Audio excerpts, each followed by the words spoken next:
कहाँ तक पहुँचता है ये वास्तु? एक आपके घर का वास्तु, आपके शहर का वास्तु, पृथ्वी का वास्तु, ब्रह्मांड का वास्तु, ये पूरी सृष्टि अगर बंधी हुई है, इसके पीछे कारण सिर्फ और सिर्फ वास्तु। क्या हम खुद के वास्तु एक्सपर्ट बन सकते हैं? जब चलना है तुमने तो पंजे खोल के चलना है, पैर सीधे नहीं रखने, पैर ऐसे रखने हैं। क्या हर एक वास्तु शास्त्री के लिए एस्ट्रोलॉजी का ज्ञान जरूरी है? जिस वास्तु कंसल्टेंट को एस्ट्रोलॉजी नहीं आती वो वास्तु नहीं कर सकता, वो वास्तु नहीं कर सकता। अगर आपका काल ठीक नहीं है और घर आपका बढ़िया है तो घर आपको बचा लेगा। जो हाईवेज पे घर बने होते हैं क्या वो ठीक होते हैं? हाईवे में अगर बेसमेंट कहीं पे बन रही है वहाँ नुकसान हो सकता है, वहाँ नुकसान हो सकता है। मैंने पहले ही प्रिडिक्ट कर दिया था कि जिनके मेट्रो नॉर्थ में आ रही है वो फ्लरिश करेंगे और जिनके साउथ में आ रही है वो डाउन जाएगी। कौन सी दिशा आपको मल्टीपल प्रॉपर्टीज देती है? जिस प्रॉपर्टी ने आपको उठाया आप उसको मत छोड़ना, सोने वहीं जाना, सोने वहीं जाना। 2-3 थंब रूल एक घर के लिए क्या हो सकते हैं इंटरनल सेटिंग के हिसाब से? बड़े हैं उस घर के, वो सदर्न जोन में रहे, सामान सारा नदर्न जोन में रहे,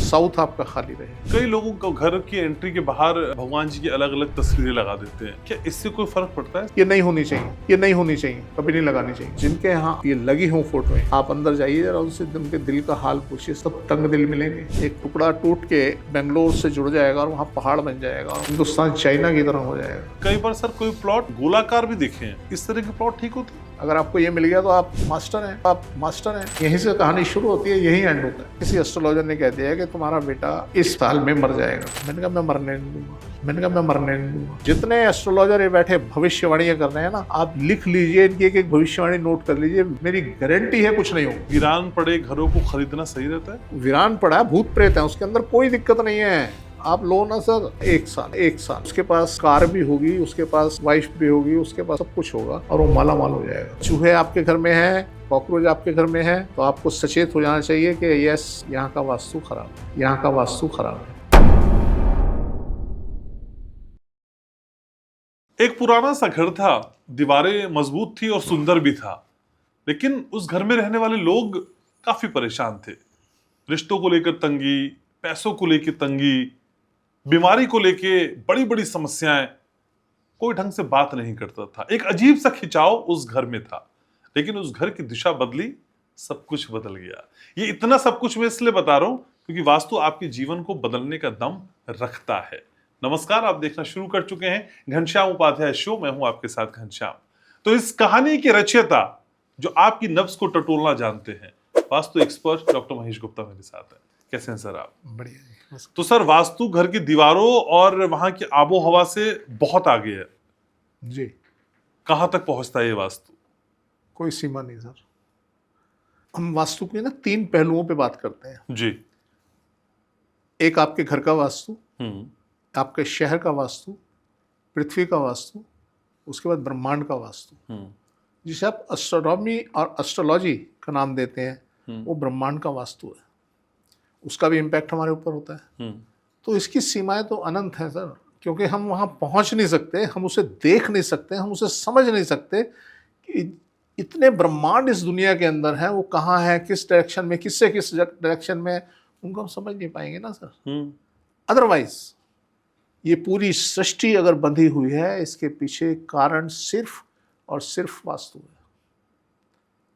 ये पूरा ब्रह्मांड, जितने भी ब्रह्मांड हैं, सब खेल एनर्जीज का है और उन एक दूसरे की एनर्जी से सब प्रभावित होते हैं, उसी में बंधे हुए चल रहे हैं। तो इसलिए वास्तु की सीमा को बांधा ही नहीं जा सकता कि यहाँ है या यहाँ, ये अनंत है सर। लेकिन क्या सर हम खुद के वास्तु एक्सपर्ट बन सकते हैं? क्यों नहीं बन सकते सर? आप जरा सी मेहनत करने की जरूरत है, आपको समझने की जरूरत है। देखिए, जब मैंने इसमें शुरू किया ना, तो मेरी जो ख्वाहिश थी वो ये थी कि मैं इसको जानूं, समझूं ये है क्या। मुझे नहीं पता था कि आज मैं इस मुकाम पे आ जाऊंगा और इस तरीके से मैं वास्तु लोगों का करने लगूंगा। बस एक चाहत थी कि मुझे पता लगे ये है क्या, ये क्या है वास्तु। और जब पहला मैंने सब्जेक्ट सीखा या इसके बारे में जाना, तो बड़ा अटपटा सा लगा। और जाना मैंने शायद 73 में इसको समझना शुरू कर दिया था। हालांकि उससे पहले भी काफ़ी चीज़ें, क्योंकि मेरा जो बचपन रहा वो इस तरीके का रहा कुछ लोगों से हम, जो हमारे आचार्य थे, उनके संपर्क में रहे। आज शायद आपके स्कूलों में या कहीं भी आपको ये बातें नहीं सिखाई जाती जो हमें उस टाइम पे बताई गई। हमें बताया गया कि जब चलना है तुमने तो पंजे खोल के चलना है, पैर सीधे नहीं रखने, पैर ऐसे रखने हैं। अच्छा। तो ये बातें, ये चीज़ें आज भी शायद कोई नहीं बताता, ये उस टाइम के गुरुकुल की ही बातें हैं। और जब हम खाना खाते थे तो हमें खाना खाने से पहले एक मंत्र बोलना पड़ता था कि ओम अन्नपते अन्नसनो देव नमेव विश्वदा प्रदातारम तारिश ऊर्जन्यो देहि द्विपदे चतुष्पदे ओम शांति शांति शांति ओम। तब हम खाना खाते थे। तो हम ऐसे माहौल में पले बड़े हुए, तो हमारे रग रग के अंदर ये सब बसा पड़ा है। हम इन चीज़ों को समझ पाए, मैं समझ पाया कि ये क्या है, और इसके ऊपर मैंने और इसके ऊपर स्टडी करते चले गए और आज इस मुकाम पे पहुंच गए। तो इसलिए जब हमें, मेरी परवरिश बचपन से ही कुछ इस ऐसे माहौल में हुई है, तो जब उन्होंने, आचार्य जी ने हमारे घर आना, बाहर गली से आवाज़ लगाते थे ओम, तो हम बोलते तत्सत। अच्छा। तो हमारा आदान प्रदान होता था कि यस हम घर में हैं, आ जाओ। तो इस तरीके की कुछ व्यवस्थाएं रही। तो शुरू से ही वेद शास्त्र इन सब के अंदर हम पढ़े रहे, तो आज वो सब चीज़ें काम आ रही हैं। तो इसको हमने स्टडी किया, और इस तरीके से आज अगर हम वास्तु की बात करें, मैं जो कह सकता हूँ, मैंने जितना अनुभव लिया है, इसकी सीमा नहीं है सर।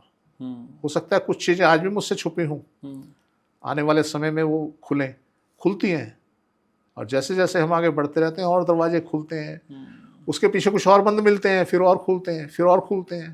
तो बड़ा विशाल है सर, इसकी सीमा ही नहीं। लेकिन सर, मैं कई लोगों से मिलता हूँ, कई लोगों के साथ पॉडकास्ट करता हूँ, लेकिन जब मैं आपके साथ करता हूँ तो फिर आप जितना वास्तु के बारे में बताते हैं उतना ही पिन पॉइंट होके एस्ट्रोलॉजिकल चीजें भी बताते हैं, एस्ट्रोलॉजी के हिसाब से भी बताते हैं। क्या हर एक वास्तु शास्त्री के लिए एस्ट्रोलॉजी का ज्ञान जरूरी है? जिस वास्तु कंसल्टेंट को एस्ट्रोलॉजी नहीं आती, वो वास्तु नहीं कर सकता। तो ये तो अलग विधा नहीं है सर, दोनों? नहीं, ये नहीं, पार्ट है। एस्ट्रोलॉजी वास्तु का पार्ट है। मैंने अभी आपको बताया कि हमारे पास 3 तरीके का वास्तु होता है, हमारे घर का वास्तु, अर्थ का वास्तु और ब्रह्मांड का वास्तु। जब हम ब्रह्मांड के वास्तु की बात करते हैं तो उसको हम एस्ट्रोनॉमी से तो हम पढ़ते हैं उसकी स्थिति, और एस्ट्रोलॉजी से उसके प्रभाव। भाई आपके ऊपर शनि का प्रभाव आ रहा है, आपके ऊपर बृहस्पति का प्रभाव आ रहा है, ये कहाँ से आ रहा है? ये जो ब्रह्मांड के अंदर घूम रहे हैं प्लैनेट्स, उनसे आ रहा है ना जी। तो वो एस्ट्रोलॉजी से हम उसको, उसके बारे में जानते हैं। तो वास्तु का पार्ट है एस्ट्रोलॉजी, इनको अलग किया ही नहीं जा सकता। आप करेंगे, वास्तु कंसल्टेंट है ही नहीं। तो जिस आदमी को एस्ट्रोलॉजी नहीं आती, वो वास्तु कंसल्टेंट नहीं बन सकता। हम जो कोर्स बना रहे हैं, हमारे कोर्स के अंदर क्या है, हम 3 चीजें मैं आपको अक्सर बोलता हूँ, ऑब्जेक्ट, डायरेक्शन और काल। जो काल पार्ट है, इसमें एस्ट्रोलॉजी पढ़ाई जाएगी। ये काल जो पार्ट है, इसका प्रतिनिधित्व करता है एस्ट्रोलॉजी। तो बिना एस्ट्रोलॉजी के काल की गणना आप कर ही नहीं सकते ना। आप जो घड़ी देख रहे हैं, आपके मंथ हैं, आपके डेज हैं, सब ये एस्ट्रोलॉजी का निचोड़ है। आप कुछ भी कर रहे हैं, उसके पीछे एस्ट्रोलॉजी है। तो इसलिए ये तो हम जुदा कर ही नहीं सकते, हम एस्ट्रोलॉजी को वास्तु से अलग कर ही नहीं सकते। तो इसलिए काल की गणना है, और अगर आपका काल ठीक नहीं है और घर आपका बढ़िया है, तो घर आपको बचा लेगा। आज एस्ट्रोलॉजर फेल क्यों है? वो देखते हैं कुंडली, देखिए ओ हो जी, नहीं जी ये तो यूं बर्बाद है जी, फलाना है जी, ढमकाना है जी। वो कहते हैं यार मैं तो सब बढ़िया चल रहा है, ठीक ठाक हूँ। हमारे साथ भी होता है। अभी कल की बात है, वो कनाडा में है, हमने उनका घर देखा, हमने हाथ खड़े कर दिए, हमने कहा जी कुछ नहीं हो सकता, घर छोड़ना पड़ेगा। मैंने कहा जी आप क्या समझते हो इस घर में, जब आए आप क्या पोजीशन थी आपकी और आज क्या पोजीशन है? कहते हैं जब मैं इस घर में आया, मेरे पास कुछ नहीं था, मैं इस घर में आया हूँ तो मैं आज माला माल। मैंने कहा जी नहीं, यहाँ धोखा नहीं खा सकते, अब इतनी उम्र हो गई हमारी, इतना सब चल रही है। मैंने कहा अपनी हॉरोस्कोप दो। उन्होंने मुझे बड़ी डिटेल दी, मैंने उनकी हॉरोस्कोप बनाई। मैंने देखा 3 तरह के राजयोग, और इतने ज़बरदस्त राजयोग के पूछिए मत। मैंने कहा आपका प्रॉपर्टी कितनी है? कहते जी एक ही है। मैंने कहा मकान चेंज कर लो, मेरे हिसाब से कर लो, कम से कम 10 की मैं गारंटी लेता हूँ। आपके पास इतनी प्रॉपर्टीज़ लिखी हो। मैंने कहा गाड़ी कौन सी है? तो उन्होंने गाड़ी बताई, कोई सिंपल सी गाड़ी बताई। मैंने कहा गाड़ी, प्रॉपर्टी, उनका 4th हाउस बड़ा उन्नत था। मैंने कहा आपके पास इतनी है कि राजे महाराजाओं की तरह नौकर चाकर, ये वो बड़े बड़े हाउस, ये सब होना चाहिए आपके पास। आप इस एक हाउस के अंदर कह रहे हैं जी मैं बड़े आराम से हूँ। तो कहते जी फिर क्या करें? मैंने कहा जी हाउस चेंज करो। तो इसलिए कई बार ऐसी स्थिति आ जाती है कि आदमी को कहता है जी मैं तो बड़ा माला माल हूँ, और हम कहते हैं जी वास्तु खराब है। और कई बार ऐसी स्थिति आ जाती है, हम कहते हैं तुम राजा, ज्योतिषी कहता है यार तू तो राजा है। कहता है खाने को रोटी नहीं है मेरे पास, आप मुझे राजा बता रहे हैं। तो उसके पीछे भी यही कारण होता है, उसकी कुंडली बोलती है राजा है, और घर उसका उसे कंगाल बना के रखा हुआ। तो इससे अल्टीमेटली दोनों स्थितियों में वास्तु अपना अहम रोल प्ले करता है। अगर वास्तु ठीक है तो आप सब कुछ ठीक है, वास्तु गलत खराब है सब कुछ खराब है। आप कर दीजिए जो करना है। ठीक है, लेकिन सर आप कहते हैं कि जितनी खुली जगह पे आपका घर हो उतना बेहतर होता है। यस। तो सर जो हाईवेज पे घर बने होते हैं, क्या वो ठीक होते हैं? भाई डिपेंड करता है हाईवेज पे, क्योंकि हाईवेज पे मेरे को लगता है 100 मीटर तो आप बना नहीं सकते किसी भी हाईवे से, तो दूर होंगे। तो ऐसी कोई स्थिति नहीं कि हाईवेज की वजह से उनको कोई नुकसान हो रहा है, कोई नुकसान नहीं होगा। फायदा होगा? नहीं, हम नहीं कह सकते फायदा। देखिए क्या हुआ, आपने जब वेज की बात की ना, दिल्ली में मेट्रो बनी। एक शख्स ने हमें बुलाया, सिविल लाइन माल रोड पे उनकी बंगला था उनका, उन्होंने बुलाया हमें। स्थिति बहुत खराब। जब स्थिति बहुत खराब तो हमने उन्हें बोला, हमने कहा जी ये बदलाव करो, ऐसे करो वैसे करो। तो खैर बदलाया उन्हें, उसके बाद भी कोई खास असर उनके ऊपर हुआ नहीं, क्योंकि बहुत ज़्यादा डैमेजेस उनके हाउस में थे। उसके बाद बनी मेट्रो। मेट्रो बनी तो ये मेट्रो समझ लीजिए आप, आज़ादपुर से ISBT तक की लाइन डली और वो अंडरग्राउंड बनी। अच्छा। अब जब अंडरग्राउंड बनी 1 साल के बाद मुझे पता चला उन्होंने 2-3 फैक्ट्रियां और लगा ली, और बड़ा लेविश जीवन उन्होंने जीना शुरू कर दिया।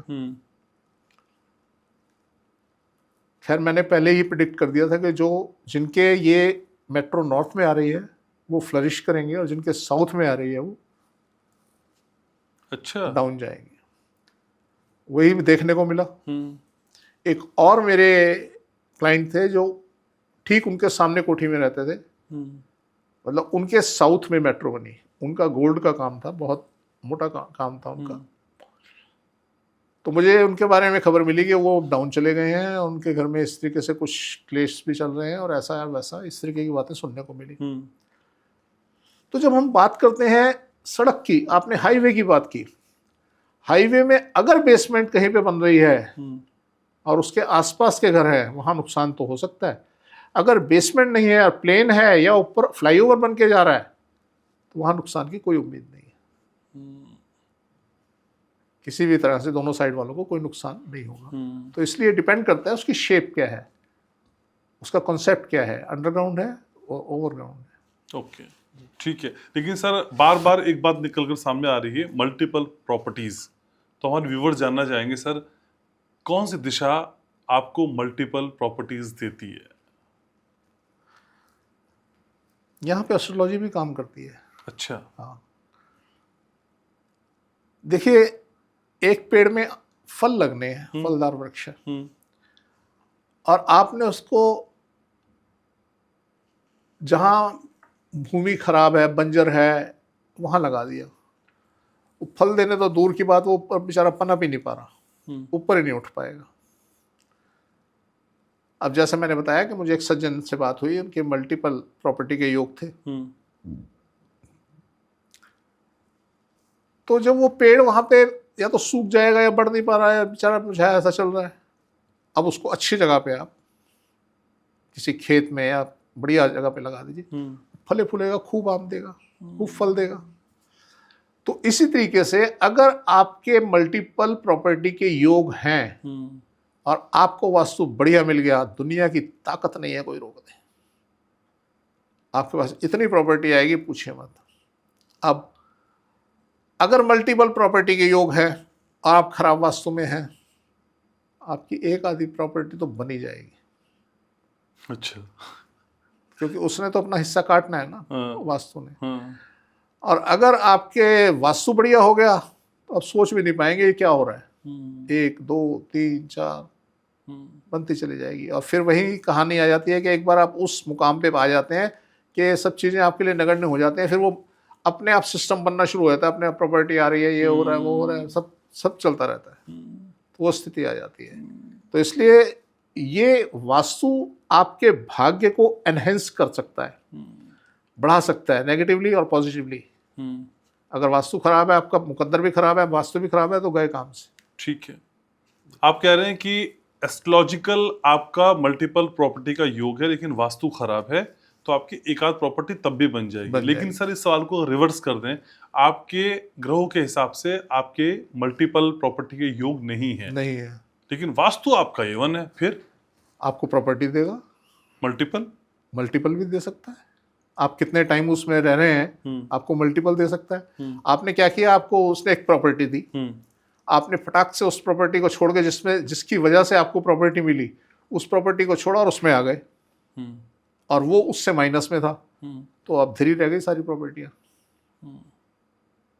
तो मैं सलाह यही दूंगा लोगों को कि जिस प्रॉपर्टी ने आपको जंप दिया, जिस प्रॉपर्टी ने आपको उठाया, आप उसको मत छोड़ना, चाहे आपके पास कितनी भी प्रॉपर्टी आ जाए। सोने वहीं जाना, उसी घर में,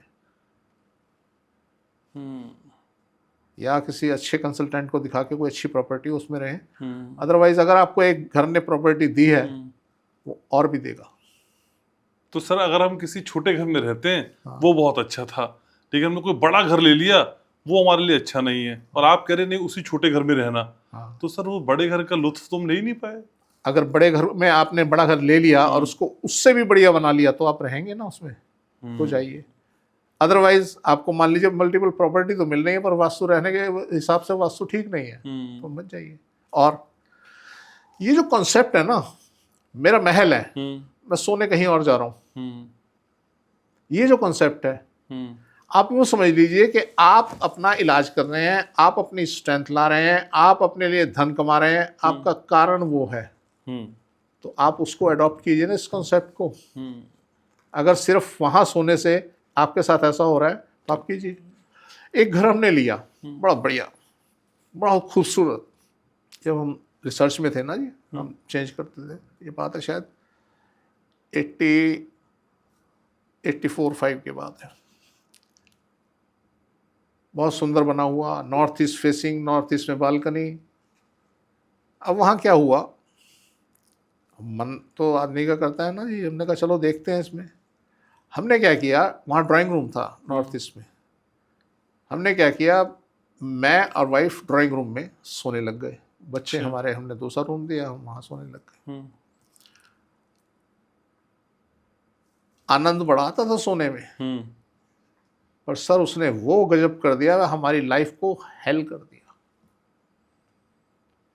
जो हमारे साथ जीवन में नहीं होना चाहिए था, वो हुआ। तो अल्टीमेटली हमने उस घर को छोड़ा। हम शायद वहाँ रहे 6 महीने, 7 रहे। हम फिर चल दिए एक दूसरे मुकाम पे कि चलिए अब किसी और को टेस्ट करते हैं। तो इस तरीके से मैंने, मेरे ख्याल से 28-29 हाउस चेंज किए हैं। तो उनका अनुभव तो मेरे पास है ही कि हाँ, अगर नॉर्थ ईस्ट फेसिंग भी है और आपकी इंटरनल सेटिंग खराब है, तो भी आप कुछ नहीं कर पाएंगे। तो इसलिए जो ये घर होता है, ये वास्तु होता है, बड़ा महत्वपूर्ण है और बड़ा सोच समझ के हमें इस्तेमाल करना चाहिए। लेकिन सर आप क्या देखते हैं, 90% दिक्कत क्या आती है या मैक्सिमम दिक्कतें क्या आती है? घर की बेसिक चीजों में दिक्कत होती है या इंटरनल सेटिंग खराब होती है? सारे लगभग सभी हमें हर जगह कुछ ना कुछ देखने को मिलता है। रेशो किसका ज्यादा रहता है फिर भी? इंटरनल सेटिंग का, ओके। अगर वो आपकी खराब है तो अच्छा वास्तु भी ले डूबेगा। अच्छा। हाँ, हम्म और अगर वो ठीक है तो खराब वास्तु में भी आप सेफ हो जाएंगे, हम्म तो वो बड़ी जरूरी है। पर सर 2-3 थंब रूल एक घर के लिए क्या हो सकते हैं इंटरनल सेटिंग के हिसाब से? भाई यही है, उसमें जो बड़े हैं उस घर के वो सदर्न जोन में रहे, और ओके। जो छोटे हैं नदर्न जोन में रहे। हम्म समान सारा नदर्न जोन में रहे हम्म और साउथ आपका खाली रहे। हम्म तो यही एक थंब रूल है। और आप साउथ पे सिर भी रहे हाँ, सोते वक्त। बस शरीर रहना चाहिए, हाँ। हमारा सर होना चाहिए ना जी, बाकी कुछ नहीं। हमें नहीं चाहिए सर पे कुछ भी। लेकिन सर साउथ की दीवार पे पड़ोसी का घर होना क्या उस साउथ के बुरे इफेक्ट को कम कर देगा? हाँ, यस, अगर चिपका हुआ है, बिल्कुल जुड़ा हुआ है। सर मल्टीपल स्टोरीज में तो चिपके ही होते हैं ऑलमोस्ट। नहीं, मल्टीपल स्टोरीज में तो ऐसा नहीं है, क्योंकि वहाँ पे हर फ्लैट को जो है ना, आप देखेंगे उसको ऐसे ब्रांच निकाल देते हैं। एक सर्कल बनाया, ऐसे ब्रांच निकाल दी, एक फ्लैट यहाँ, एक फ्लैट यहाँ, एक फ्लैट वहाँ पे। ऐसा नहीं होता कि एक दूसरे के साथ फ्लैट चिपके हुए हैं। रेयर होता है, जो पुरानी सोसाइटीज़ बनी होंगी, जो पुराने प्रोजेक्ट होंगे, उनमें हो सकता है। आजकल तो बड़ा मुश्किल है। खैर, अगर आप मल्टी स्टोरी में भी ऐसा हुआ तो भी वो असर तो आएगा। अगर आपका फ्लैट साउथ में चिपका हुआ है, बहुत बढ़िया फ्लैट है। तो सर इस दिशा में साउथ अगर खुला भी है तो चलेगा? वो कहीं भी नहीं चलेगा। अगर साउथ ओपन है वो कहीं भी नहीं चलेगा। ओके। ना मल्टीपल स्टोरी में, ना इंडिपेंडेंट हाउस में? कहीं नहीं। ओके। लेकिन सर आप तो हालांकि ग्रहों की स्थिति भी जानते हैं और थोड़ा एस्ट्रोलॉजिकल ज्ञान भी हमको समय समय बताते रहते हैं। कई लोगों को घर की एंट्री के बाहर भगवान जी की अलग अलग तस्वीरें लगा देते हैं। कोई पंचमुखी हनुमान के लिए कहता है, कोई महाकाल के लिए कहता है। अपनी श्रद्धा अनुसार लोग वहाँ तस्वीरें लगाते हैं। क्या इससे कोई फर्क पड़ता है? आप ना एक चीज नोटिस करेंगे, इस तरीके की तस्वीरें ना साउथ फेसिंग हाउस में लगी मिलेंगी। जिन फ्लैट्स के डोर साउथ में होंगे वो लगाएंगे, जिन मकान के एंट्री साउथ में होगी वो लगाएंगे, और बड़ा गॉडी गॉडी बना देंगे, उसको बड़ा हैवी बना देंगे। इधर भी झाड़ फानूस, उधर भी झाड़ फानूस, ये सब करेंगे। और जो नॉर्थ फेसिंग होंगे ना, वहाँ सिंपल से साफ सुथरे में प्लेन मिलेंगे। ये वास्तु अट्रैक्ट करता है हमें कि हम ऐसा काम करें। जब मल्टी स्टोरी की बात करते हैं वहाँ पे शायद आपको कम मिलेंगे, क्योंकि वहाँ वो साउथ होता ही नहीं। जिसे हम बोलते हैं ना साउथ फेसिंग लो, साउथ फेसिंग, वो साउथ नहीं है, वो हमें पता है क्या है। अच्छा। तो वहाँ कम मिलेंगे। अदरवाइज आप किसी घर में जाओगे, अगर साउथ फेसिंग उसका डोर है, आप वहाँ पे ज़रूर तस्वीरें देखोगे। अब ये नहीं होनी चाहिए, कभी नहीं लगानी चाहिए। ये आस्था का विषय है, ये हमारे विज्ञान से इसका कोई लेना देना नहीं है। तो आपने अगर वहाँ अपनी आस्था को स्थापित कर दिया तो उस पर गहरी चोट लगेगी। और जिनके यहाँ आप ये लगी हों फोटोएं, आप अंदर जाइए जरा, उनसे उनके दिल का हाल पूछिए। सब तंग दिल मिलेंगे, तंग हालात में मिलेंगे, धन की कमी मिलेगी, अस्त व्यस्त मिलेंगे। आपको 90% लोगों के यहाँ ऐसा ही मिलेगा। जो बहुत भाग्यवान है उनके ऊपर छोटी मोटी चीजें असर नहीं करती, अदरवाइज आपको ऐसे ही मिलेंगे।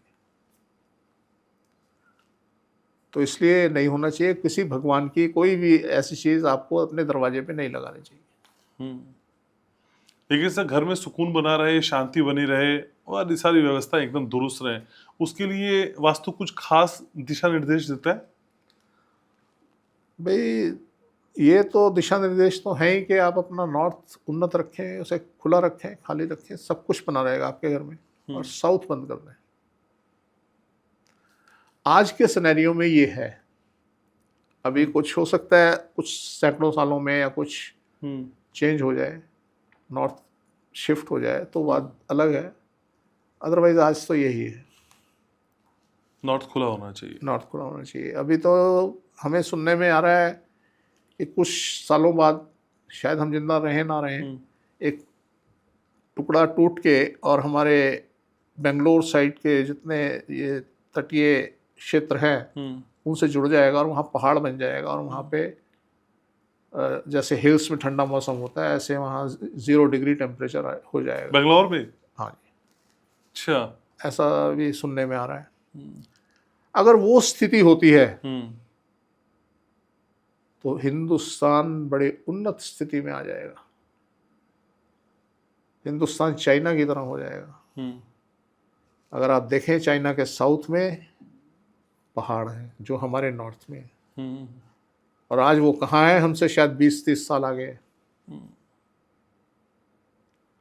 तो इसलिए अगर ऐसी स्थिति होती है तो ये बहुत बढ़िया स्थिति है, तो हमें साउथ हमेशा अपना बंद रखना चाहिए। ठीक है सर, आपने चाइना का जिक्र किया तो हालिया में इंस्टा पे एक रील देख रहा था, तो एक महिला थी जो बता रही थी, देखिए मैं ग्राउंड फ्लोर पे हूँ और यहाँ इतनी सारी बिल्डिंग है, मॉल है, सब कुछ बना हुआ है, लेकिन उसने कहा आइए ये ग्राउंड फ्लोर नहीं है। थोड़ा सा आगे ले गई, वो 20वीं मंजिल पे थी सर, और 20वीं मंजिल को देख के ऐसा लग रहा था कि सब कुछ ग्राउंड पे चल रहा है। सर 20वीं मंजिल पे आप कहते हैं छत पे तो कुछ होना ही नहीं चाहिए, और उन्होंने छत पे रोड, मॉल, क्लब, ऐसा लग रहा था कि हम किसी ग्राउंड की ही तस्वीर देख रहे हैं। क्या ये यही वजह जो आप अभी बता रहे थे? नहीं, वो 20वीं मंजिल पे थी। मेरा कंसेप्ट ये है कि आपके सर के ऊपर छत पे कुछ नहीं होना चाहिए। आप घर बनाइए, आपने घर बनाया, आप जब 21वीं मंजिल की बात करें, उनकी छत हो गई, वहां नहीं कुछ होना चाहिए। अगर उसके ऊपर भी कोई रहता है, फिर उसके ऊपर कोई रहता है, वो अलग कंसेप्ट है। पर आप अपनी छत को साफ रखें, वहां किसी तरीके के पौधे, प्लांट या कोई इस तरीके की वाटर बॉडी या जुकूजी या स्विमिंग पूल ये नहीं बनाना चाहिए। क्लटर तो बिल्कुल नहीं रखना है। बिल्कुल नहीं। हाँ। बड़ी दुखद स्थिति है, हमने बड़े भयंकर भयंकर सीन देखे हैं, बड़े भयंकर सीन। ठीक है, लेकिन सर मल्टीपल हाउसेस में तो एक के ऊपर एक लोग रहते ही। हाँ, तो कोई बात नहीं, हम छत की बात कर रहे हैं ना, कि छत आपकी साफ होनी चाहिए, उसका जो लास्ट एंड है वो साफ होना चाहिए, वहाँ पूल नहीं होना चाहिए। ओके, लेकिन सर वो एंड अगर खराब है या वहां पे किसी तरह का कंस्ट्रक्शन है तो किस पे असर ज्यादा डालेगा, जो जस्ट उसके नीचे रह रहा है या जो सबसे नीचे रह रहा है? सब पे बराबर असर डालेगा। अच्छा, सब पे बराबर असर डालेगा, कोई ऐसा नहीं किसी का भाग्य ज्यादा अच्छा है उस पर कम महसूस होगा, किसी का कम है उस पर ज्यादा महसूस होगा। तो इसलिए मैं आपको बता रहा हूँ कि एस्ट्रोलॉजी हमें इस तरीके से काम करती है कि उसके बिना हम कुछ कर ही नहीं सकते ना। अब एक 2 आदमी कह रहे हैं कि मैं तो बहुत बढ़िया हूँ जी, वो भिखारी है, आप कहते हो जी वास्तु इससे असर करता है। सेम आपने भी कई बार मेरे से क्वेश्चन किया। यहाँ एस्ट्रोलॉजी चेक करनी पड़ेगी हमें। एक ही खराब वास्तु के घर में 2 लोग अगर रह रहे हैं तो एक उन्नत हो रहा था सर कई बार। हाँ, उसमें 2 ही कारण है ना, एक तो वास्तु में उनके यहाँ बदलाव हो गया, एक वास्तु एस्ट्रोलॉजी वास्तु की जो है वो चेंज है उनकी। एक का नाम घनश्याम है, एक का नाम श्याम है, तो चेंज हो गया ना ये दोनों का। तो ये फर्क हो जाता है। एक का नाम डॉक्टर महेश गुप्ता है जी। लेकिन सर आपने एक पॉडकास्ट में बताया था कि अगर शेरमुखी आपका प्लॉट होता है, अगर आगे से खुला और पीछे से स्क्वीज होता है तो अच्छा होता है, लेकिन कई बार सर कोई प्लॉट गोलाकार भी देखे हैं, इस तरह के प्लॉट ठीक होते हैं? हाँ, ठीक होते हैं, उसको बनाने का अलग ढंग है। हाँ, तो उसमें दिशाएं कैसे होती होंगी डिफाइन सर? नहीं होती ना, यही तो उसमें कलाकारी है। हाँ, मैं वही कह रहा हूँ, उसमें कोई कॉर्नर नहीं आया, उसमें कोई रुकावट नहीं आई, कोई बाधा नहीं है। अच्छा, उसको बनाने का ढंग डिफरेंट है। सबसे उत्तम स्थिति होती है गोलाकार की। अच्छा, हाँ जी। गोलाकार प्लॉट आपके जीवन में क्या क्या कर देगा? सब कर देगा जो आप सोच नहीं सकते। जैसे भाई सबसे बड़ी बात तो धन है, धनदान है जी। अगर आपको ये मिल गया तो आप मास्टर हैं, खत्म बात। यहीं से कहानी शुरू होती है, यहीं एंड होता है कि अगर आपके पास धन है आप विनर हैं। फिर उसके बाद आपकी हेल्थ है, वेल्थ है, और सारी चीज़ें हैं, सब कुछ मिलेगा आपको। अगर गोलाकार प्लॉट है तो बढ़िया है, क्योंकि उसमें कॉर्नर नहीं है। जब एनर्जी की गेम क्या है, इसकी गेम को समझना चाहिए कि ये कहीं रुकती है और कहीं से बाधित हुई तो साइड से निकल गई। जब हम चौकोर मकान बनाते हैं तो वो उसमें इधर उधर जाके कोनों में टकरा के और इधर उधर हो जाती है। जब हम गोल बनाते हैं तो सीधी चली आ रही है ना ये अंदर, उसको कहीं इधर उधर मुड़ने के लिए कोई जगह नहीं मिल रही। तो इसलिए गोलाकार अगर स्थिति हमारी ये बनी हुई है, संसद भी है, पहले वाली संसद, पहले वाली संसद है, वो भी राउंड बनी हुई है, अच्छी स्थिति होती है। जैसे हमारे सुप्रीम कोर्ट के अंदर जो रूम बने हैं, जो चैम्बर बने हुए हैं, वो जब आप एंटर करेंगे तो छोटा है साइज और पीछे जाके चौड़ा हो जाता है, क्योंकि गोल के अंदर तो ये कंसेप्ट आता ही है। तो इसकी जो डिजाइनिंग है वो डिफरेंट तरीके से डिजाइनिंग होनी चाहिए, अदरवाइज बहुत बढ़िया चीज है, बहुत बढ़िया। ठीक है, तो गोलाकार प्लॉट दिखा जाए अब। यस यस, ठीक है, पेट की गोलाई से बढ़ के प्लॉट की गोलाई पे जाना है। ठीक है, लेकिन सर कई बार आप अलग अलग तरह की बातें बताते हैं, और हालांकि मंदिर वाले कॉन्सेप्ट में मैं दोबारा आ रहा हूँ, लेकिन मंदिर का जिक्र नहीं कर रहा हूँ।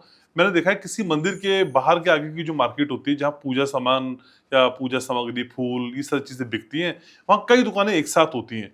सर किसी दुकान पर बहुत भीड़ होती है, सेम लोकेशन पे, सेम पोजिशन पे, किसी के फूल बिक नहीं रहे होते। मैंने आपको बताया नहीं, एस्ट्रोलॉजी इसमें काम करती है। आप उनकी दुकानों का नाम पढ़ा करो। अब आजकल जैसे ए इनिशियल क्राइसिस में है, एल इनिशियल क्राइसिस में है, वो दुकान खूब चल रही थी आज तक, 2024 तक बड़ा बढ़िया काम चल रहा था, वो लोग भी खूब चल रहे थे, हाँ, ए वाले। और 25 में शुरू होते ही डाउन जाने शुरू। आज देख लो ना, उनके बोर्ड भी ऐसे लटके मिलेंगे आप। तो यहाँ एस्ट्रोलॉजी काम करती है। अगर वास्तु एक हो तो एस्ट्रोलॉजी काम करती है। तो सर आप कहते हैं कि भाई वास्तुशास्त्री आप तभी हैं जब आपको एस्ट्रोलॉजी का ज्ञान भी हो। बिल्कुल, बिल्कुल। लेकिन सर एस्ट्रोलॉजी के लिए और एस्ट्रोलॉजर बनने के लिए भी वास्तु का ज्ञान होना चाहिए। हाँ, एस्ट्रोलॉजर, मैंने आपको बताया ना, एस्ट्रोलॉजर कहता रहता है तुम राजा तुम राजा, और उसका वास्तु खराब है, तो उसको अगर थोड़ा बहुत ज्ञान होगा तो वो पूछ लेगा ना उससे। एक्चुअली जब हम हॉरोस्कोप देखते हैं ना, तो हमें उसके घर का पूरा नक्शा मिल जाता है। तो अगर ये ज्ञान एस्ट्रोलॉजर को आ जाए, वो उसने हॉरोस्कोप देखी और हॉरोस्कोप से उसके घर का नक्शा उसको पता लग गया, तो अगर ये ज्ञान भी एस्ट्रोलॉजर को मिल जाए तो वो उसकी हेल्प करेगा। उसको समझ आ जाएगी कि वास्तु तो ये पोजीशन में है और ये इसकी एस्ट्रोलॉजी ये कहती है, तो भी उसको हेल्प मिलेगी।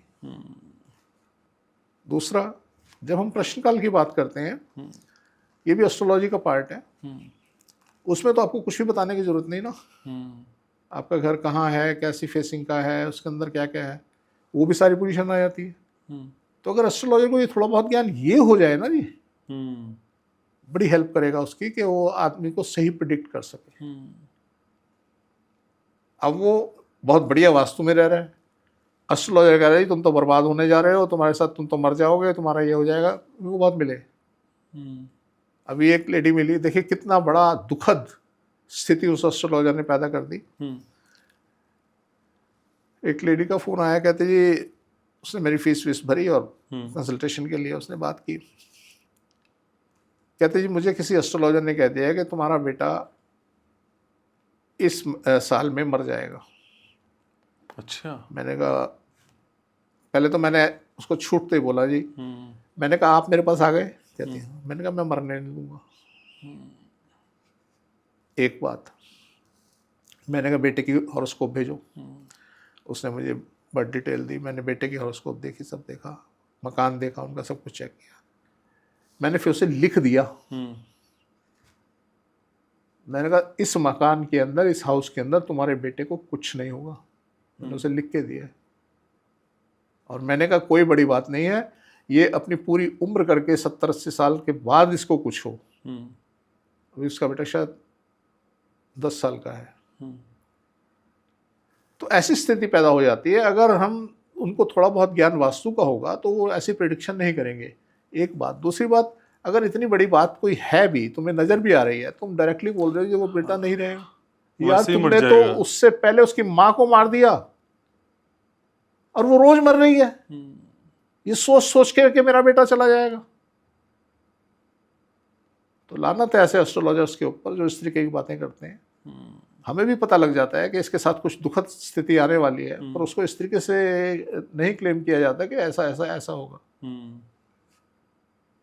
आप बोल दो ना, ये बच्चे का ध्यान रखना, थोड़ा सा समय खराब चल रहा है, ठीक हो जाएगा। बात समझ आती है। तो इसलिए ऐसे एस्ट्रोलॉजर से तो दूर रहना ही बेहतर है जो इस तरीके की बातें करते हैं। और कुछ नहीं होता, कुछ नहीं होता। आज जितने एस्ट्रोलॉजर ये बैठे भविष्यवाणियां कर रहे हैं ना, आप लिख लीजिए, इनकी एक एक भविष्यवाणी नोट कर लीजिए, मेरी गारंटी है कुछ नहीं होगा। सब चोर है, फेक है, कुछ इनके बस की नहीं है। इनको बस का सिर्फ यही है, बैठो और डराओ, कुछ नहीं होगा। मेरी अपनी क्षमता है यार, मेरे शरीर में कितनी जान है उस पर निर्भर करता है मैं मरूंगा या जिंदा रहूंगा। आज तुम बैठे बकवासबाजियां कर रहे हो जी, ऐसा हो जाएगा, वैसा हो जाएगा, आग लग जाएगी, फलाना हो जाएगा, ढमकाना। अरे हर साल लगती है यार आग। जैसे जैसे टेम्परेचर बढ़ता है वैसे वैसे तारे पिघलती हैं और वहाँ स्पार्क होता है और वहाँ आग लगती है। या कोई भी गर्मी, जब गर्म चीज पे अगर धास पड़ी है, जरा सी भी चिंगारी कहीं से मिल गई, वो भड़क उठेगी।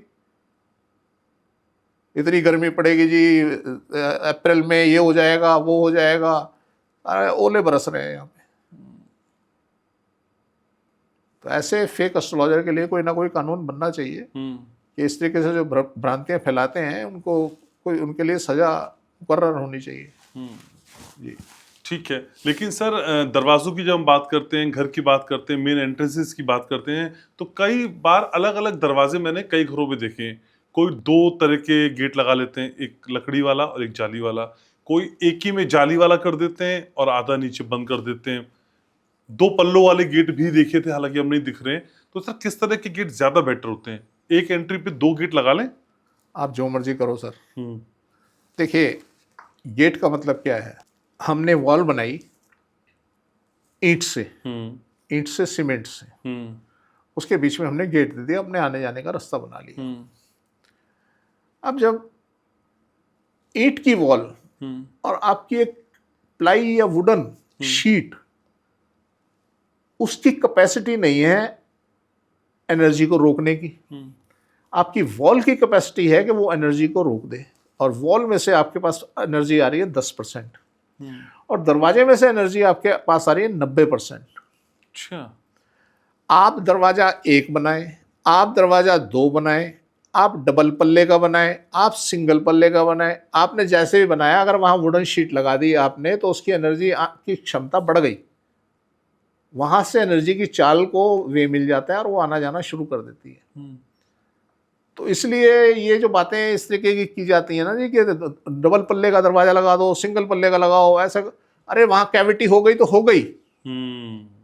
वहां अगर आपने दीवार बना दी, हाँ यस, वो खतरनाक है, या वो है जो आपकी एनर्जी को बाधित कर सकती है।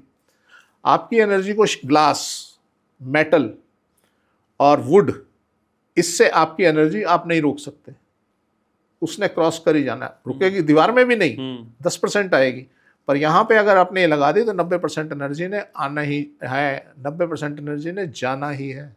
वो आपकी किस्मत है कि अच्छी आ रही है कि खराब आ रही है। हाँ, तो इसलिए ये जो दरवाजे का कॉन्सेप्ट किया जी, दो लगाओ तीन, सुंदर बनाओ ना यार। आप जब पुराने महलों में जाते हो, आप देखते हो वहाँ रंग बिरंगे इस तरीके से कर्व बना के, आर्क बना के, उसके अंदर शीशे लगा के खूबसूरत बनाया जाता था। अब सभी तरीके के उन्होंने शीशे लगा दिए। तो एनर्जी क्या है? एनर्जी, जब हर तरीके की एनर्जी क्रॉस होके आ रही है कलर में से, हर कलर में से एनर्जी क्रॉस होके आ रही है, उसका इम्पैक्ट मिलेगा आपको। आप खूबसूरत बनाओ ना, उसमें आप सिंगल पल्ले में, डबल पल्ले में, दहलीज। अब दहलीज का कॉन्सेप्ट खत्म हो गया। जब हमारे टाइम पे दहलीज हुआ करती थी, उसके पीछे लॉजिक क्या होता था? उसके पीछे लॉजिक ये होता था कि कीड़ा अंदर ना आए। आज अगर आप दरवाजा देखोगे, दरवाजे के नीचे हल्की सी आपको झिरी मिलेगी, कीड़ा अंदर आ जाएगा। और जब हमारे टाइम पे जो चौखट बनती थी, उस चौखट के अंदर पताम जिसे बोलते थे, वो बना करती थी। आपका शटर जाता था और ऐसे करके जाके जुड़ जाता था, अब कीड़ा अंदर नहीं आएगा। तो उसके पीछे कारण ये होता था, मिट्टी, कीड़ा, कोई चीज़ आपके अंदर ना आए। डबल पल्ले का बनता था और वो बिल्कुल सटा के उस चौखट के अंदर फिट हो जाता था। इवन यहाँ तक कि पानी भी नहीं आता था। तो इसलिए इसके पीछे लॉजिक है, इसके पीछे विज्ञान है, इसके पीछे साइंस है कि ये क्यों होते थे। आज हम भ्रम फैलाते हैं, डबल बनाओ, सिंगल बनाओ, ये करो, ओ कुछ मत करो यार, खुला छोड़ दो ना, तुम लगाओ मत, कोई फर्क नहीं पड़ता। तो हम अभी कुछ हाउस ऐसे वुडन हाउस बनाने जा रहे हैं। फॉरेन कंट्री में तो वुडन हाउस ही होते हैं जी। हाँ, अभी हमें एक कॉन्ट्रैक्ट मिला है, वहाँ पे हम वुडन हाउस का डिज़ाइन कर रहे हैं। टोटल वुडन हाउस है। अच्छा, हाँ लकड़ी के घर बेहतर होते हैं? हाँ बेहतर होते हैं सर, मैंने बताया ना, लकड़ी का ऊर्जा को नहीं रोक पाती, एनर्जी को नहीं रोक पाती। सर लेकिन एनर्जी तो अच्छी खराब दोनों हो सकती है ना? नहीं हो सकती ना सर, खराब तो तब होगी जब आपका सराउंडिंग खराब होगा। आपके पास एनर्जी आ रही है तो आ रही है, जा रही है तो जा रही है। तो हम उसके अंदर वुडन के अंदर जो वुडन सारा स्ट्रक्चर बना के उसके अंदर कुछ जगह पे वॉल बनाएंगे जहाँ से एनर्जी को रोकना है, और जहाँ से जाना है आना है उसने एनर्जी की वुडन वॉल बनाएंगे। तो इस तरीके से कंसेप्ट बना रहे हैं हम। जी ठीक है, लेकिन सर कई घर जो कई सालों से बंद पड़े होते हैं, वीरान होते हैं, और उनको लोग बेचना चाहते हैं, क्या इस तरह के वीरान पड़े घरों को खरीदना सही रहता है? अगर अच्छा है तो खरीद सकते हैं। जो वीरान है वो अच्छा हो सकता है? हो सकता है, ऐसा कुछ नहीं कहा जा सकता, हो सकता है। लेकिन सर वहां तो एनर्जीज मतलब बंद पड़ा है घर, वहां तो एनर्जीज ब्लॉक हो चुकी देखिए होंगी। बंद होने के नहीं, ऐसा नहीं, बंद होने के बड़े सारे कारण हो सकते हैं ना, क्यों बंद पड़ा है। उसको बनाने वाले ना रहे हों, उसको उसमें रहने वाले ना रहे हों, कई वजह हो सकती है। अगर वो उसका वास्तु ठीक है तो खरीदा जा सकता है। लेकिन कई सर ऐसे घर भी होते हैं जहां लोगों की मृत्यु बहुत होती है, लोगों की बहुत जान गई होती है, लोगों की बहुत मौतें होती हैं, हाँ तो वास्तु खराब है ना जी। तो उसको अगर कोई दूसरा घर दूसरा शख्स लेगा तो ठीक रहेगा? नहीं, मैंने बोला आपको अगर वास्तु ठीक है तो ठीक है, खराब है तो खराब है। अभी हम एक जगह गए थे, हिल साइड थी, वहाँ वो मकान बना रहे, काफ़ी टाइम से मकान उनका कंप्लीट नहीं हो रहा, ये वो फिर सारी वहाँ, क्योंकि पहाड़ में थोड़ा सा मकान बनाना आसान नहीं होता। सही बात है। तो वहाँ के बाई लॉज ऐसे होते हैं, सब कुछ सारी स्थितियाँ देखनी पड़ती हैं। तो हमने जब उनका हाउस देखा, हम देख के दंग रह गए। मैंने कहा यार इतना कीमती, इतना वास्तु, ऐसा वास्तु उसका। तो हमने कहा जी आप यहाँ क्यों नहीं आए अभी तक? कि जी तो कंप्लीट नहीं हो रहा ये, और वो रह रहे इतने खराब वास्तु में, पूछिए मत। तो अल्टीमेटली मैंने उनको ये कहा, मैंने कहा दुनिया के अंदर अगर कोई शख्स जिसके भाग्य में कुछ ना हो, जिसके पास कुछ ना हो, उसको लाके इस हाउस में सुला देना। मैंने कहा ज़्यादा बड़ी बात नहीं कहता, 1 साल, उसके बाद उसके पास कार भी होगी, उसके पास वाइफ भी होगी, उसके पास सब कुछ होगा, और वो माला माल हो जाएगा। मैंने कहा ये ऐसा हाउस है जिसको आप छोड़ के बैठे हुए हैं। अब वो कंप्लीट नहीं हो रहा था, काम उनका चल रहा था उसमें। तो मैंने उन्हें यही सलाह दी, मैंने कहा जी कंप्लीट की चिंता मत करो, आप एज इट इज़ भी आके सोना शुरू कर दो, 5 दिन में चमत्कार मिल जाएगा। तो इसलिए कुछ हाउस ऐसे होते हैं पहाड़ों के अंदर, ये ख़ास बात है, या तो हाउस वहाँ इतना उन्नत होगा कि आप पूछिए मत, आपको कहीं का कहीं ले जाएगा, या आपको बर्बाद कर देगा। तो डिपेंड करता है ये देखने में कि कौन सा हाउस ठीक है, कौन सा गलत है। अगर हाउस ठीक है तो आप, वीरान पड़ा है, भूत प्रेत है उसके अंदर, कोई दिक्कत नहीं है, आप लो ना सर, हम भगा देंगे, सब भगा देंगे। लेकिन सर पहाड़ों की बात की कि पहाड़ों में बनने वाले घर आपको ज्यादा बेहतर दिखाई देते हैं कंपैरेटिवली मेट्रो सिटीज के घरों से? नहीं ऐसा कुछ नहीं है, वहाँ भी खराब होते हैं, बहुत खराब होते हैं, बहुत अच्छे होते हैं। फिर मैं बोल रहा हूँ, मेरी बात को आप ध्यान से सुनना, कि बहुत खराब भी खराब होते हैं और बहुत अच्छे होते हैं, बीच के नहीं होते हैं। हो सकते हैं, पर खराब और अच्छे ज़्यादा होते हैं, क्योंकि वहाँ का जो कॉन्सेप्ट है ना वो ये होता है छत का नहीं, छत का नहीं, छत का भी पहाड़ का। हाँ, नहीं सर जो घर बनते हैं उनकी छतों का भी कॉन्सेप्ट ये होता है, हाँ। पहाड़ का भी यही होता है। जब ये कॉन्सेप्ट होता है तो अब मान लीजिए इधर नॉर्थ है और इधर साउथ है, इधर वाले तो गए बेचारे, 2 ही दिशा बची और इधर वालों की लॉटरी लग गई। तो इसलिए या तो वहाँ बहुत खराब और या बहुत अच्छे। तो सर ये माना जाए भूत प्रेत वाला कॉन्सेप्ट भी दिशाओं के ही इर्द गिर्द है? सब सब सब सब। कोई पिछले जन्म का नहीं पड़ा पीछे आपके? नहीं कुछ नहीं, क्योंकि कीड़े मकोड़े या ऐसे जीव जो भयानक होते हैं, उनको ऐसी जगह पसंद आती है जो जिनका वास्तु खराब होता है। ओके। वो वहाँ पे आके इकट्ठे होते हैं। एक बहुत बड़ी चीज़ बताऊँ आपको, मैं एक बार गया किसी के घर में, जब वहाँ हम बैठे थे तो मैं बाहर से देखा, मैंने अंदर जाने का भी मेरा मन नहीं किया। मैंने कहा यार इतना खराब वास्तु। तो मैं जब उनसे पूछा, मैंने कहा जी आपके यहाँ चूहे हैं? कहते नहीं जी, घूस है, इतनी मोटी मोटी वो घूस होती है। उन्होंने हमारे घर में मिट्टी निकाल के खाली कर दिया। तो मुझे बोलना पड़ा, मैंने कहा जी आप कंगाल हो चुके या होना है बाकी भी? कहते जी हो चुके। मैंने घर छोड़ दो, इमीडिएटली छोड़ दो। कहते बिक नहीं रहा। मैं कोई बात नहीं, छोड़ दो, धर्मशाला में चले जाओ, कहीं चले जाओ, पर यहाँ मत रहो। ये वो हालत कर देगा कि आप जिंदा रहने लायक नहीं रहोगे। तो इसलिए सर ये देखिए सिम्टम है कि जिस घर में चूहे हैं वो चूहे वहां ऐश कर रहे हैं खराब वास्तु में, पर आपके लिए त्रासदी है। तो इसलिए अगर चूहे आपके घर में हैं, कॉकरोच आपके घर में है, तो आपको सचेत हो जाना चाहिए कि यस यहाँ का वास्तु खराब है। ओके, ठीक है। लेकिन सर कई सारी चीजें जब हम देखते हैं और समझते हैं, तब एक घर जो आप बता रहे हैं वो तो ठीक ही है, लेकिन कई बार जो डुप्लेक्स बनते हैं, डुप्लेक्स घर को बनाते समय क्या विशेष एहतियात बरते जाते हैं? क्योंकि उनकी एंट्री अंदर से सेपरेट फ्लैट तो अलग अलग हैं। डुप्लेक्स फ्लैट को बनाते वक्त क्या ध्यान रखा जाए? उसमें यही ध्यान रखना है ऊपर के, आप अगर ऊपर बना रहे हैं और आप डुप्लेक्स बना रहे हैं तो डुप्लेक्स के अंदर कम से कम नॉर्थ साइड जरूर खोल दें और साउथ साइड बंद कर लें। और बेडरूम अगर बच्चे घर में हैं तो उनके नीचे रखें और अपना बेडरूम आप ऊपर रखें। तो अगर आप इतना ध्यान रखेंगे तो डेफिनेटली सक्सेसफुल हाउस बनेगा। ठीक है। लेकिन सर बच्चों को लेके जब हम सोचते हैं, बच्चों की कई बार इस तरह से हालत हो जाती है या वो परेशान हो जाते हैं, हमें समझ नहीं आता कि असल में हो क्या रहा है। तो घर का खराब वास्तु घर के बड़े सदस्यों पे ज्यादा इम्पैक्ट डालता है या वहां के बच्चों पर? दोनों पे लगभग समान डालता है, पर बच्चों पे थोड़ा सा जल्दी डाल देता है क्योंकि सेंसिटिव होते हैं बच्चे और लेडीज। इन पे जल्दी असर आ जाता है। आता तो सबके ऊपर है, पर सबसे पहले इनके बच्चों के ऊपर और लेडीज के ऊपर असर आता है। लेकिन सर इतनी सारी दिक्कतें जब एक साथ आती हैं और बीमारियां भी कई बार बहुत दिक्कत आ जाती हैं। कई घरों में तो ऐसी बीमारियां आती हैं जो आती हैं और कुछ समय के बाद चली जाती हैं, लेकिन कई घरों पे बीमारियां पीछा छोड़ती ही नहीं है, कुछ भी कर लो आप। नहीं, कुछ भी क्यों कर लो, ऐसे कौन से घर आप हैं? वास्तु ठीक करो ना सर। आप कुछ ऐसे नहीं बोल सकते आप कुछ भी कर लो ठीक नहीं होंगी। करो ना, वास्तु ठीक करो। नहीं सर, इलाज तो कुछ भी करते हैं लोग, नहीं होता है ठीक। हाँ, मेडिकली, हाँ, मेडिकल ट्रीटमेंट करते हाँ, हैं, नहीं ठीक होता। नहीं ठीक होता, हाँ, होगा भी नहीं। सर किन घरों में ऐसा हो जाता है? सर जिनका वास्तु खराब है, अब वास्तु खराब में क्या क्या हो सकता है? वास्तु खराब में मैंने आपको बताया कि लैंड, स्ट्रक्चर, इंटरनल सेटिंग और सराउंडिंग्स, चारों चीज़ों में से कुछ भी खराब हो सकती है। आपका सराउंडिंग खराब है, आप कर लीजिए जो मर्जी, आप अपने घर का वास्तु भी सुधार लेंगे तो भी ठीक नहीं होंगे। अच्छा। तो इसलिए आपको ये ध्यान रखना चाहिए कि अगर ऐसा कुछ नज़र आ रहा है तो आप समझ लें आपका वास्तु खराब है, डॉक्टर ठीक नहीं कर सकता। सर कोई ऐसी केस स्टडी आपके ध्यान में आ रही है जब कई सालों से किसी के घर से बीमारी जा ही नहीं रही थी?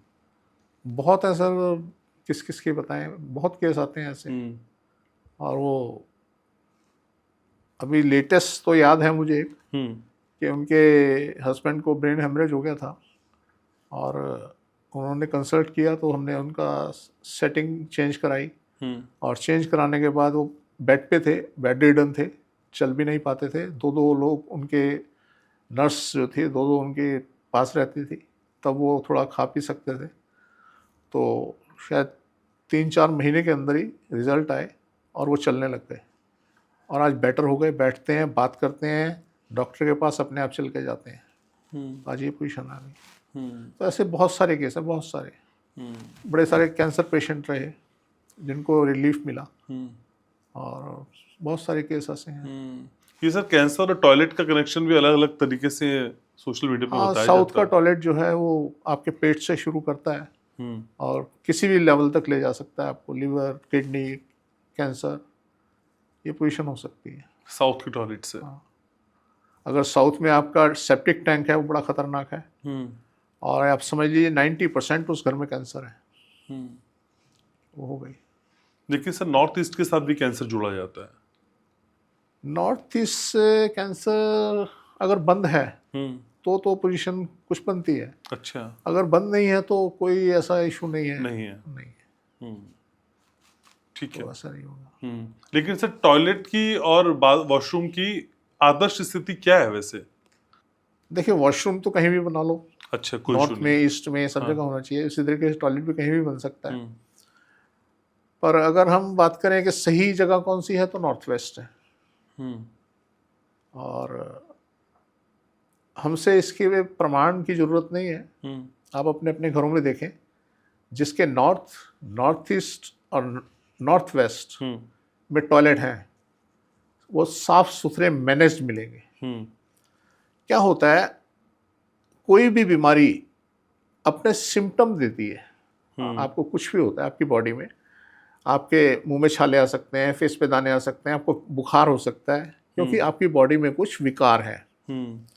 इसी तरीके से अगर आपके टॉयलेट में विकार है तो वो आपको बता देगा। उसकी मेंटेनेंस बढ़ जाएगी, बिखरा रहेगा, टूटता फूटता रहेगा, सीपेज रहेगी, वो आपको बता देगा कि यस, मेरे में कहीं ना कहीं कमी है। इन दिशाओं में बनने वाले टॉयलेट आपको फर्स्ट क्लास सजे हुए मिलेंगे, मेंटेन्ड मिलेंगे, और घर में बीमारी नहीं होगी। जिनके टॉयलेट इस जगह पे हैं, घर में बीमारी नहीं मिलेगी आपको। और जिनके साउथ वेस्ट में टॉयलेट है, वहाँ घर में बीमारी मिलेगी, सब कुछ बिखरा मिलेगा, टॉयलेट में लीकेज, सीपेज, सब कुछ मिलेगा। तो इस तरीके से सिम्टम देती है हर चीज़, समझने वाला चाहिए। तो सर, क्या खराब वास्तु पति पत्नी के रिश्ते या दूसरे रिश्तों पर भी उतना ही बुरा असर डालता है जितना बीमारी के लिहाज से? सब कुछ सर। अगर आपका वास्तु ठीक नहीं है, आप बिना लड़ाई झगड़े के रह नहीं सकते हस्बैंड वाइफ। वहाँ तो घर में घुसते ही और तो मैं शुरू।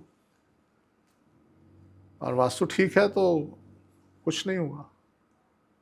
तो इसी तरीके से सारे रिश्ते हमारे वास्तु पे डिपेंड करते हैं। लेकिन सर, भाग्य के हिसाब से पति पत्नी के ग्रह और किस्मत ठीक चल रहे हो और वास्तु खराब हो, तब क्या होगा? तब भी थोड़ा बहुत असर होगा, होगा जरूर। और अगर मतलब 100% तब होगा जब वास्तु भी खराब, भाग्य भी खराब। अच्छा, तब बात तलाक तक? तब कुछ भी सर, कुछ भी, तलाक कह लो, मर्डर कह लो, कुछ भी कह लो, सब हो जाएगा।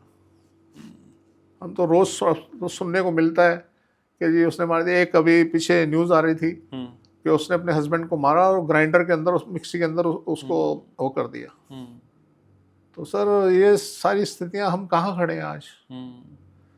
दो वजह हमें नज़र आती है कि या तो पहले ये मीडिया नहीं था, जो हमें न्यूज़ नहीं मिलती थी, हो सकता है पहले भी होता हो, और दूसरी स्थिति कि आज ही होना शुरू हो गया। तो हम समझ नहीं आती हमें, हम कहाँ खड़े हैं। क्या हमें इतनी इन्फॉर्मेशन मिलनी चाहिए और नहीं मिलनी चाहिए? क्या इस हालात में हम जा रहे हैं, इस पोजीशन में जा रहे हैं, तो हमें जाना चाहिए या नहीं जाना चाहिए? मतलब सुन सुन के, देख देख के दिमाग खराब हो रहा है कि ऐसी स्थिति। और हमारा जो आज तक का वो रहा है, अनुभव रहा है कि हर चीज़ के पीछे वास्तु है। अगर उस लेडी ने ऐसा किया, अपने हस्बैंड को मारा, उसको मिक्सी में डाल के उसको पेस्ट बना के उसका फेंका, तो कहीं ना कहीं वास्तु तो काम कर रहा है। चाहे जहाँ वो पैदा हुई वहाँ से कर रहा है, चाहे जहाँ वो रह रही थी वहाँ से कर रहा है। दोनों वास्तु काम करते हैं। जब हम पैदा होते हैं, हमारे अंदर वैसी एनर्जी रस बस जाती है, वही हमारी बिल्ड करती है हमारी बॉडी को, हमारे दिमाग को। और फिर हम जहाँ रहते हैं उसके हिसाब से कुछ परिवर्तन आते हैं, जिसे हम जेनेटिक बोलते हैं ना जी, कि तो जेनेटिक है इसमें, वो वास्तु है उसका वहाँ का। वो वैसे ही बिहेव करेगा जैसा वो परंपरागत तरीके से उसकी पूरी फैमिली, उसका परिवार, पीछे के लोग सोचा करते थे, वैसे ही वो सोचता है। तो ये जो हम पीछे बोलते हैं जेनेटिक है, ये वही उसका पुराना वास्तु, जहाँ वो पैदा हुआ। और आज वो जहाँ रह रहा है, क्या वो सेम है? जो वहीं पैदा हुआ था वहीं रह रहा है? डिफरेंट है। वहीं पैदा हुआ, कहीं और रह रहा है, डिफरेंट है। ओके। तो ऐसा तो सर, शादी से पहले अगर कोई महिला जिस घर में रह रही थी, उसका वास्तु शादी के बाद वाले घर तक कैरी फॉरवर्ड होता है? वो तो उसके जहाँ रह रही थी नहीं, जहाँ पैदा हुई थी। ओके।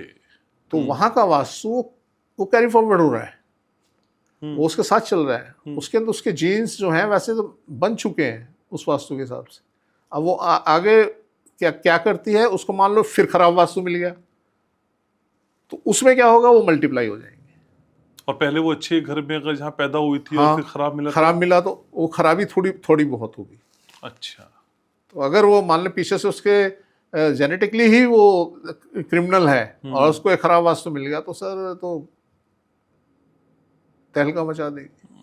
तो आधे से ज्यादा अपराध और अपराधियों के पीछे की मानसिकता के पीछे ये वास्तु भी काम कर सकता है? बिल्कुल बिल्कुल। मैं कई बार बोलता हूँ इस बात को कि जितने, अगर कोई मान लीजिए इस मेंटेलिटी का आदमी है, आप देखते हो जब छोटा बच्चा होता है तो आपको समझ आ जाती है कि इसका जो बिहेवियर है वो इस तरीके का है, उसको एक अच्छे वास्तु के अंदर लाके सुला दो ना, 5-7 साल 10 साल के बाद आप देखेंगे वो चेंज हो चुका है।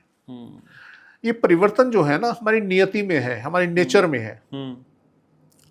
बड़ी सारी बातें हमें ऐसी सुनने को मिलती हैं, देखने को मिलती हैं कि जी कभी हाथी की सूंड 1.5 फुट की होती थी, अब उसको उसमें काम नहीं चलता था, उसका खाने पीने का उसका समस्याएं आती थी, थोड़ी थोड़ी बढ़ने लगी, और कई जनरेशन के बाद वो आज हाथी की सूंड इतनी लंबी हो गई।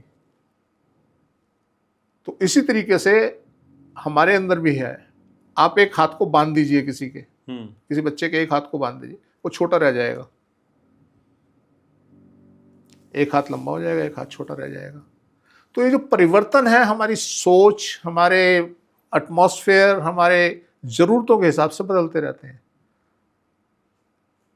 अगर हम आदमी की बात करें, इंसान कैसे पैदा हुआ, तो जीव कैसे पैदा हुआ, तो आप पूरी थ्योरी अगर समझें तो जैसे जैसे ज़रूरत बनती रही वो पैदा होता रहा। पहले पानी में हुआ, फिर धीरे धीरे वो पृथ्वी पे आया, अर्थ पे आया, सूखे में आया, उसके बाद वो धीरे धीरे वो खड़ा होना सीखा। उसको जैसे जैसे ज़रूरत पड़ती रही ऐसे ही आगे भी होगा।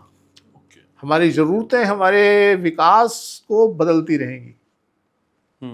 ठीक है जी। सर सारी बातें हो गई, पैसे की बात रह गई है, तो क्या बीम के नीचे किसी तरह की तिजोरी या पैसे के लिए बक्सा बनाना ठीक रहता है सर? ना हो तो बेहतर है। अच्छा। बीम में क्या होता है, बीम के अंदर सरिये जो होते हैं, आपने पूरा लेंटर बनाया, एक लेंटर में सरिया आपका 4x4 या 5x5 या 6x6 का आपने बॉक्स बनाया, उसमें उतना ही है, और सरिये का साइज भी जो होता है 12 mm 10 mm कुछ इस तरीके से वहाँ पे हो जाता है। अब आपने क्या किया, जब बीम बनाया उसमें आपने 19 mm के 4 सरिये डाल के और इस तरीके से नीचे लटका दिए। अब क्या होता है, जो इसमें मेटल है जो वो एनर्जी को ज़्यादा अट्रैक्ट करता है। जब आपने एक जगह बहुत सारा वो सरिया इकट्ठा कर दिया तो वहाँ एनर्जी, जैसे एनर्जी जा रही है तो वो डिस्टर्ब होगी, ऊपर नीचे होगी। इसलिए बीम के नीचे सोने को अक्सर मना किया जाता है कि सर पे आपके बीम नहीं होना चाहिए, बॉडी के ऊपर बीम नहीं होना चाहिए, एनर्जी डिस्टर्ब होती है। तो इसीलिए अगर बीम के नीचे आप तिजोरी या कोई ऐसी चीज़ बनाते हैं वो गलत है। ओके, ठीक है, उसे ना बनाए, बीम के नीचे ना रखें। ठीक है। तो इस तरह की कई गलतफहमियां या कुछ भी जानना हो तो फिर वास्तु ग्लोबल में शाम 6 बजे शुक्रवार को मिलते हैं। लेकिन वास्तु ग्लोबल के साथ साथ घनश्याम वादे पॉडकास्ट और घनश्याम वादे शो भी हमारे व्यूवर्स जी जी। Thank you so much sir, आप समय निकालते हैं, आप आते हैं, थैंक यू सो मच। तो आज के इस पॉडकास्ट को यही समेट रहे हैं, इसी उम्मीद के साथ कि आज का ये पॉडकास्ट आपको पसंद आया होगा। और मैं हमेशा कहता हूँ ये पॉडकास्ट सिर्फ आपके लिए नहीं है, हाँ आपके अपनों के लिए भी है। तो ज्यादा से ज्यादा लाइक करना, शेयर करना, सब्सक्राइब करना, और याद रखना है मैं आपसे बहुत प्यार करता हूँ।